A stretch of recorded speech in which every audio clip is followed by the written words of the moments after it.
A very, very interesting test case for Pakistan. The situation as it stands in Pakistan is that my appraisal of it is, you may know that a couple of days ago, perhaps 4 or 5 days ago, Parliament in Pakistan passed a resolution in which they said that they were going to stay out of the Yemen conflict. This resolution would not have come out without the agreement of the army in Pakistan.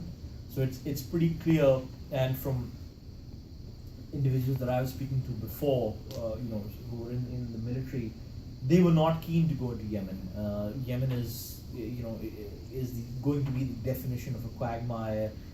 In any case, from my sources, it seemed as if the demands being made by the Saudi government, which were in the region of sort of asking for 30,000 Pakistani troops to be sent to Saudi Arabia, were exorbitant. In Pakistan, where you have an insurgency in the tribal areas, where you have two volatile borders with Afghanistan and with India, that was just not going to be possible any which way. Part of another part of that issue is that there seems to be a apprehension, and I suspect, in my personal opinion, I think it's correct, that this demand for troops is not just for Yemen. It will ultimately also be linked to internal stability within Saudi Arabia, following a very contentious succession. We already have rumors about King Salman being in advanced stages of Alzheimer's or whatever. It's not clear that that his succession will be, in all likelihood, it will be even more messier than the last one. And there is a very strong body of opinion in Pakistan which believes that these Pakistani troops will be used almost as a Praetorian Guard.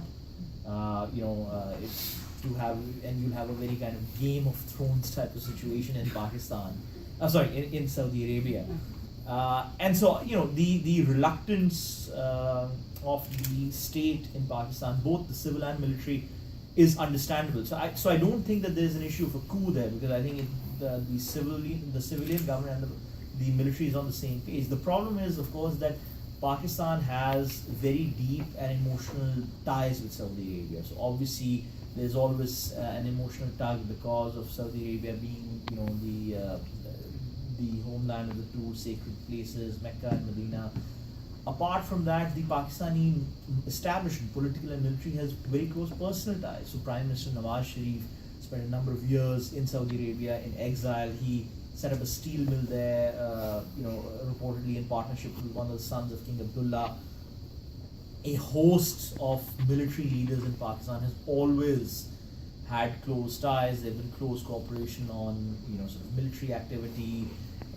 It has been a long-standing and probably correct rumor that Saudi Arabia helped to fund large parts of Pakistan's nuclear program, with the understanding that if the need ever arose, that technology would be transferred across.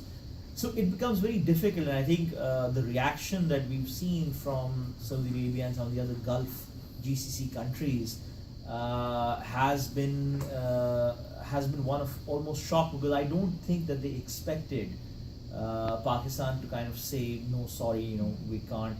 They almost were banking on Pakistan to go into Yemen and to provide troops.